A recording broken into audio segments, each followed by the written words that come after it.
Bismillah, walhamdulillah, wassalatu wassalamu ala rasulillah, wa ala alihi wa sahbihi wa man ihtada bihuda amma ba'd.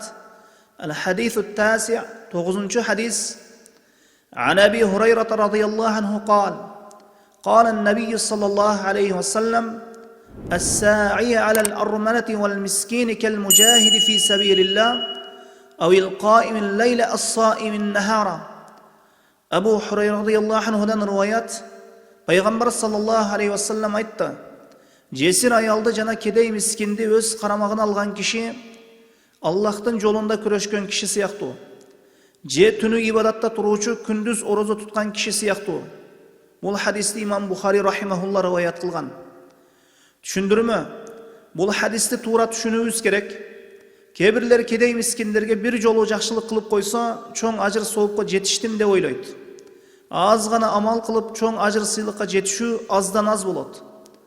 Бул хадиске ылайык, ким жесир аялды жана мискинди, кедейди камсыздап туруу максатта өз кепилдигин алуусу даражасы бийик сооптуу иш экенине далалат кылат. Кепилдигин алуу дегени бул дайым аларга жакшылык кылып туруу керек экендиги. Дайымый түрдө жакшылык кылып турса, мына ушул ажыр соопко жетишет хадисте айтылган. Аллах жолунда күрөшүп жүргөн адамдын же дайымый күндүз орозо түнү ибадатта турган адамдын ажыр сообу ода кылынды. Жесир аял бул күйөөсү өлүп калган аял.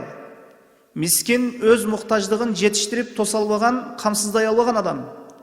Киши мына ушул күндүз орозо тутууга, түнкү ибадатта турууга, киши мына ушул күндүз орозо тутууга, түнкү ибадатта турууга жана Аллах жолундагы күрөшүү ажыр соопторуна жетишүүгө алсыз болсо, анда ушул хадиске амал кылсын.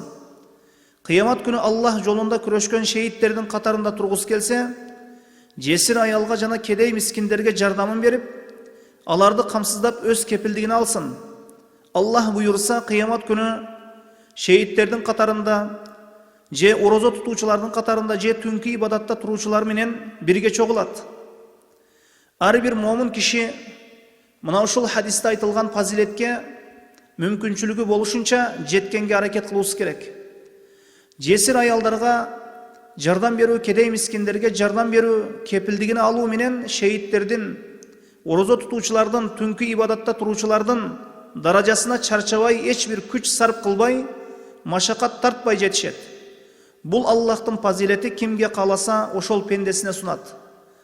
Дагы бир айтып кое турган нерсе, шайтан адамдарды мына ушундай сонун маанидеги хадистерден чалгытып, бузук иштерге буйрат.